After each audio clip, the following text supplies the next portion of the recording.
അവർ യേശുവിനെ ക്രൂശിക്കുവാൻ കൊണ്ടുപോയപ്പോൾ ഗ്രാമത്തിൽ നിന്ന് ആ വഴി വന്ന കുറേനക്കാരൻ ശീമോൻ എന്ന ഒരുവനെ പിടിച്ചു നിർത്തി കുരിശ് ചുമലിൽ വെച്ച് താങ്ങുവാൻ തക്കവണ്ണം അവന്റെ മേൽ വെച്ചു.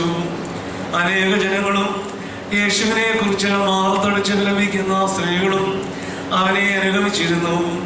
യേശു തമ്പുരാൻ അവരുടെ നേരെ തിരിഞ്ഞ് അവരോട്, യെരൂശലേം പുത്രിമാരെ, നിങ്ങൾ എന്നെ ചൊല്ലിക്കരയേണ്ട. നിങ്ങളെ കുറിച്ചും നിങ്ങളുടെ മക്കളെ കുറിച്ചും കരയുവീൻ. എന്തെന്നാൽ ഇതാ വന്ധ്യകൾക്കും പ്രസവിക്കാത്ത ഉദരങ്ങൾക്കും പാലൂട്ടാത്ത മുലകൾക്കും ഭാഗ്യമെന്ന് പറയുന്ന ദിവസങ്ങൾ വരുന്നു. അപ്പോൾ മലകളോട് ഞങ്ങളുടെ മേൽ വീഴുകയില്ലെന്നും കുന്നുകളോട് ഞങ്ങളെ മൂടുകയില്ലെന്നും നിങ്ങൾ പറഞ്ഞു തുടങ്ങും. പച്ചമരത്തോട് ഇങ്ങനെ ചെയ്യുന്നുവെങ്കിൽ ഉണങ്ങിയതിനോട് എന്തായിരിക്കും? ദുഷ്കർമ്മികളായ രണ്ടാളുകളെയും അവനോടുകൂടെ വധിക്കുവാനായി കൊണ്ടുപോയിരുന്നു. അനന്തരം തലയോടിടമെന്ന് പേരുള്ള സ്ഥലത്ത് ചെന്നു. അവിടെ അവർ യേശു തമ്പുരാനെ കുരിശിൽ തറച്ചു. ആ ദുഷ്കർമ്മികളെയും ഒരുത്തനെ അവന്റെ വലത്തുവശത്തും മറ്റവനെ ഇടതുവശത്തുമായിട്ട് ക്രൂശിച്ചു. യേശു തമ്പുരാൻ ഇങ്ങനെ പ്രാർത്ഥിച്ചു, പിതാവേ, ഇവർ പ്രവർത്തിക്കുന്നതോ എന്തെന്നോ ഇവർക്കറിയാത്തതിനാൽ ഇവരോട് ക്ഷമിക്കണമേ. അവർ യേശു തമ്പുരാന് കയ്പ് കലർത്തിയ വീഞ്ഞു കുടിപ്പാൻ കൊടുത്തു. എന്നാൽ അവനത് രുചിച്ചു നോക്കിയെങ്കിലും കുടിക്കുവാൻ ഇഷ്ടപ്പെട്ടില്ല. പടയാളികൾ യേശു തമ്പുരാനെ കുരിശിൽ തൂക്കിയ ശേഷം അവന്റെ വസ്ത്രങ്ങളെ നാലായിട്ട് ഭാഗിച്ചു. ഓരോരുവനും ഓരോ പങ്കെടുത്തു. എന്നാൽ അവന്റെ മേലങ്കി തയ്യൽ കൂടാതെ മുകൾ മുതൽ താഴെ വരെ നെയ്തുണ്ടാക്കിയതായിരുന്നു.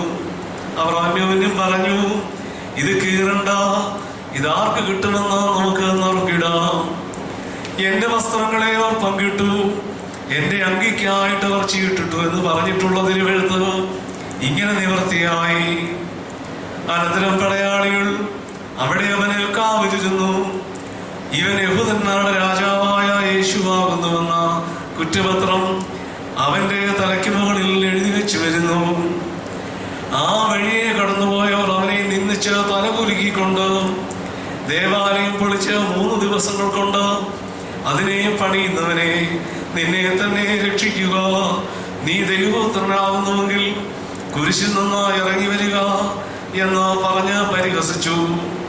അങ്ങനെ തന്നെ പ്രധാനാചാര്യന്മാരും പണ്ഡിതന്മാരും ജനത്തിന്റെ പ്രമാണികളോട് ചേർന്ന് അവനെ പരിഹസിച്ചുകൊണ്ട് ഇങ്ങനെ പറഞ്ഞു, ഇവൻ മറ്റുള്ളവരെ രക്ഷിച്ചു, എന്നാൽ തന്നെത്താൻ രക്ഷിക്കുവാൻ ഇവന് കഴിയുന്നില്ല. ഇവൻ ഇസ്രായേലിന്റെ രാജാവാകുന്നെങ്കിൽ കുരിശിൽ നിന്ന് ഇറങ്ങി വരട്ടെ, എന്നാൽ ഞങ്ങൾ ഇവനിൽ വിശ്വസിക്കാം. ഇവൻ ദൈവത്തെ ശരണം പ്രാപിച്ചിരിക്കുന്നുവല്ലോ. ഇപ്പോൾ ദൈവത്തിന് ഇഷ്ടമുണ്ടെങ്കിൽ ഇവനെ രക്ഷിക്കട്ടെ. എന്തെന്നാൽ ഞാൻ ദൈവപുത്രനാവുന്നുവെന്ന് ഇവൻ പറയുന്നുവല്ലോ. പടയാളികളും അവന്റെ അടുക്കൽ ചെന്ന് ചൊറുക്കാൻ കൊടുത്തുകൊണ്ട് അവനെ പരിഹസിച്ചുകൊണ്ട്, നീ യഹൂദന്മാരുടെ രാജാവാകുന്നുവെങ്കിൽ നിന്നെ തന്നെ രക്ഷിക്കുക എന്ന് പറഞ്ഞു. അവനോടൊരുമിച്ച് ക്രൂശിതനായ ദുഷ്കർമ്മികളിൽ ഒരുവൻ യേശു തമ്പുരാനെ നിന്ദിച്ചുകൊണ്ട്, നീ മശിഹായാകുന്നുവെങ്കിൽ നിന്നെ തന്നെ രക്ഷിക്കുക, ഞങ്ങളെയും രക്ഷിക്കുക എന്ന് പറഞ്ഞു. അപ്പോൾ അയാളുടെ കൂട്ടുകാരൻ അവനെ ശാസിച്ചവനോട്, ഒരേ ശിക്ഷയിൽ പെട്ടിരുന്നിട്ടും നീ ദൈവത്തെ പേടിക്കുന്നില്ലയോ? നമ്മുടെ പ്രവൃത്തികൾക്ക് തക്ക ന്യായമായ ശിക്ഷയാണോ നമുക്ക് ലഭിച്ചിരിക്കുന്നത്? എന്നാൽ ഇവനാകട്ടെ യാതൊരു അനീതിയും പ്രവർത്തിച്ചിട്ടില്ല എന്ന് പറഞ്ഞു. പിന്നെ അവൻ യേശു തമ്പുരാനോട്, എന്റെ കർത്താവേ, നിന്റെ രാജ്യത്തിൽ നീ വരുമ്പോൾ എന്നെയും ഓർക്കണമേ എന്ന് പറഞ്ഞു. യേശു തമ്പുരാൻ അവനോട്, സത്യമായും ഞാൻ നിന്നോട് പറയുന്നു, ഇന്ന് നീ എന്നോട് കൂടെ പർദീസായിലിരിക്കും. യേശുവിന്റെ കുരിശിനരികെ അവന്റെ മാതാവും മാതൃ സഹോദരിയും ക്ലെയോപ്പാ മറിയാമും മഗ്ദലക്കാരി മറിയാമും നിന്നിരുന്നു. യേശു തമ്പുരാൻ തന്റെ മാതാവും താൻ സ്നേഹിച്ചിരുന്ന ശിഷ്യനും നിൽക്കുന്നതോ കണ്ടിട്ട് മാതാവിനോട്, സ്ത്രീയെ, ഇതാ അതിൻ്റെ മകനെന്നോ പറഞ്ഞു. പിന്നെ ആ ശിഷ്യനോട്, ഇതാ നിന്റെ അമ്മ എന്ന് പറഞ്ഞു.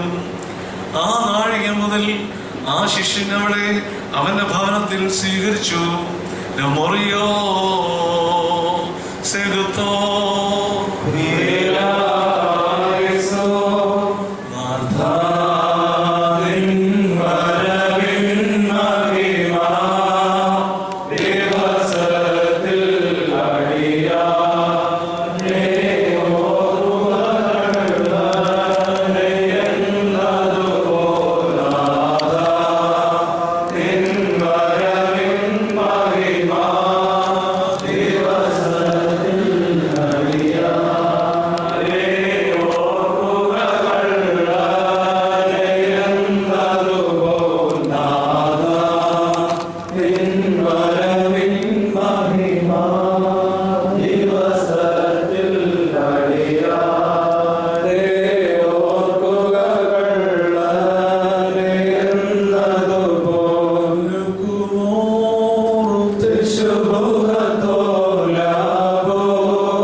Shaggy, ma,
ഒരു കുറ്റക്കാരനെ പോലെ അവനെ വടികൊണ്ട് അടിച്ചു. ബലഹീനനെന്ന പോലെ അവൻ തൂണിനെ കെട്ടിപ്പിടിച്ചു.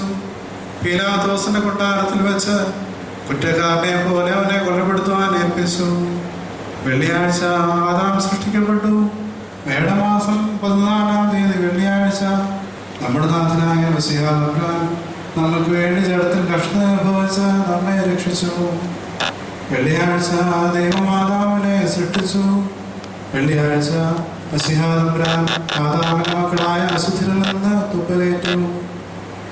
വെള്ളിയാഴ്ച മൃഗങ്ങളും ജന്തുക്കളും അവയ്ക്ക് പേരിട്ട് കിട്ടുന്നതിന് തലകുനിച്ച് വന്ദിച്ചുകൊണ്ട് ആദാമിന്റെ മുമ്പിൽ ഒരുമിച്ച് കൂടി. വെള്ളിയാഴ്ച യഹൂദന്മാരുടെ രാജാവെ സമാധാനമെന്ന് അപഹസിച്ച് പറഞ്ഞുകൊണ്ട് മശിഹായ്ക്കെതിരായി സഭ കൂടി. ബാസാനിലെ അനേകം കാളകളും കാളക്കുട്ടികളും എന്നെ ചുറ്റുവളഞ്ഞുവെന്ന് ദാവീദ് പറഞ്ഞത് നിറവേറി. വെള്ളിയാഴ്ച ആദാമിന്റെ തലയിൽ രാജകീയ കിരീടം വയ്ക്കപ്പെട്ടു. വെള്ളിയാഴ്ച നമ്മുടെ കർത്താവിന്റെ തലയിൽ മുൾക്കിരീടം വയ്ക്കപ്പെട്ടു. ആദാം മഹിമയോടെ പ്രസവിച്ചുകൊണ്ട് പറുദീസായിൽ 3 മണിക്കൂർ നേരം ഇരുന്നു. നമ്മുടെ കർത്താവ് ആദാമിന്റെ മക്കളായ മൺമേരുടെ അടിയേറ്റുകൊണ്ട് 3 മണിക്കൂർ നേരം ന്യായസ്ഥലത്ത് നിന്നു. വെള്ളിയാഴ്ച ഹവ്വ നന്മതിന്മകളെ കുറിച്ചുള്ള വൃക്ഷത്തിന്റെ അടുക്കിലേക്ക് ചെന്നു. വെള്ളിയാഴ്ച 6 മണിക്ക് ജീവവൃക്ഷമാകുന്ന മെസ്സിഹാ തമ്പുരാൻ കുരിശിലേക്ക് കയറി. വെള്ളിയാഴ്ച ഹവ്വ ആദാമിന് മരണകരമായ പഴം കൊടുക്കുകയും അവൻ തിന്ന് ആത്മീയമായി മരിക്കുകയും ചെയ്തു. വെള്ളിയാഴ്ച ജനങ്ങൾ നമ്മുടെ കർത്താവിന് കാടിയും കയ്പുനീരും നീട്ടിക്കൊടുക്കുകയും താൻ അത് കുടിക്കുകയും ചെയ്തു. വെള്ളിയാഴ്ച ആദാം നഗ്നനായി 3 മണിക്കൂർ നേരം പറുദീസായിരുന്നു. വെള്ളിയാഴ്ച മശിഹാ തമ്പുരാൻ 3 മണിക്കൂർ നേരം കുരിശിന്മേൽ നഗ്നനായി കിടന്നു. വെള്ളിയാഴ്ച മരണമുള്ളവരായ മൺമേരുടെ മാതാവായ ഹവ്വ ആദാമിന്റെ ഇടത് ഭാഗത്ത് നിന്ന് പുറപ്പെട്ടു. ജീവന്റെ സഹായം ആത്മീയ ഭാര്യവും മശിഹാ തമ്പുരാന്റെ വിലാവിൽ നിന്ന് പുറപ്പെട്ടു. വെള്ളിയാഴ്ച ആദാമും ഹവ്വായും പാപം ചെയ്തു. വെള്ളിയാഴ്ച അവരുടെ പാപം ക്ഷമിക്കപ്പെട്ടു. വെള്ളിയാഴ്ച അവരിരുവരുടെയും കണ്ണുകൾ തുറക്കപ്പെട്ടു. തങ്ങൾ നഗ്നരെന്ന് അവരറിഞ്ഞു.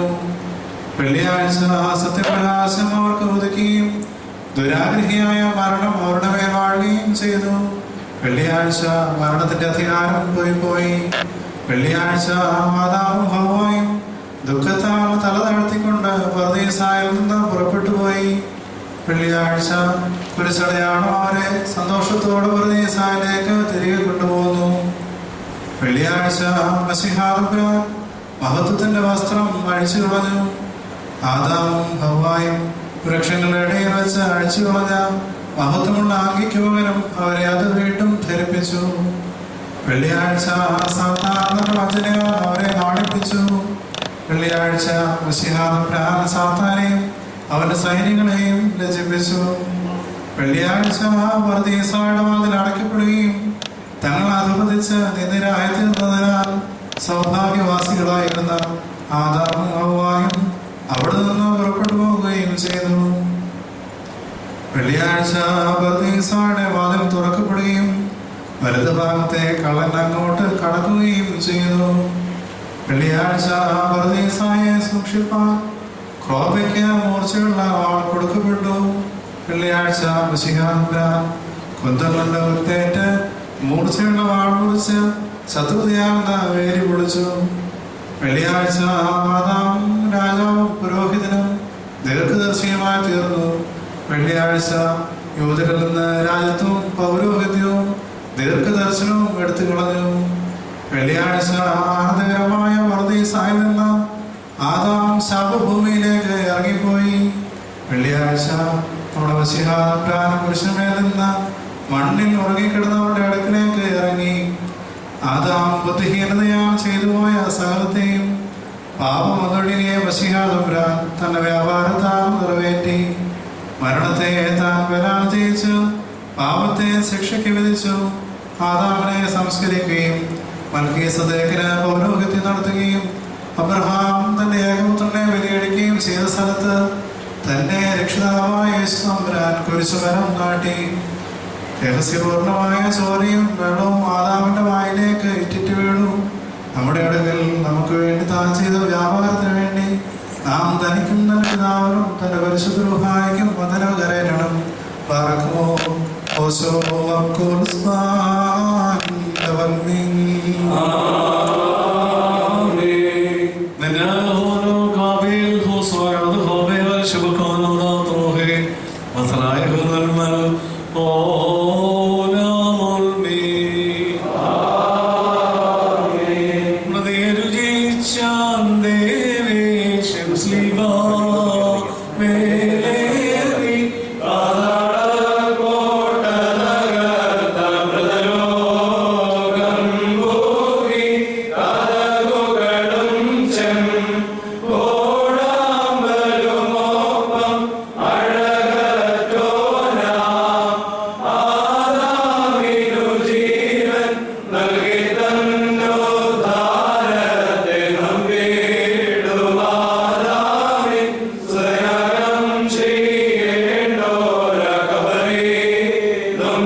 യാഥാർത്ഥ്യവുമായിരുന്നു. മരത്തിൽ തൂക്കപ്പെട്ടിരുന്ന അവന്റെ നാഥനോട് അവൻ പാപപരിഹാരം യാചിച്ചു. അവന്റെ കൈകളും കാലുകളും നാണികളാൽ തറയ്ക്കപ്പെട്ടു. എന്റെ അകൃത്യം ക്ഷമിക്കണമേ എന്നവൻ പറഞ്ഞു. ശിമോൻ തന്നെ അപേക്ഷിച്ചു പറഞ്ഞു, യോഹാനോൻ അകലെ നിന്നു, നിന്റെ രാജ്യത്തിൽ നീ എന്തിന് എന്നെ ഓർക്കണമേ എന്ന് കള്ളൻ നിലവിളിച്ചു പറഞ്ഞു. പാറോ ശിവഹോരാമോൻ റോഹോ കാദീശോ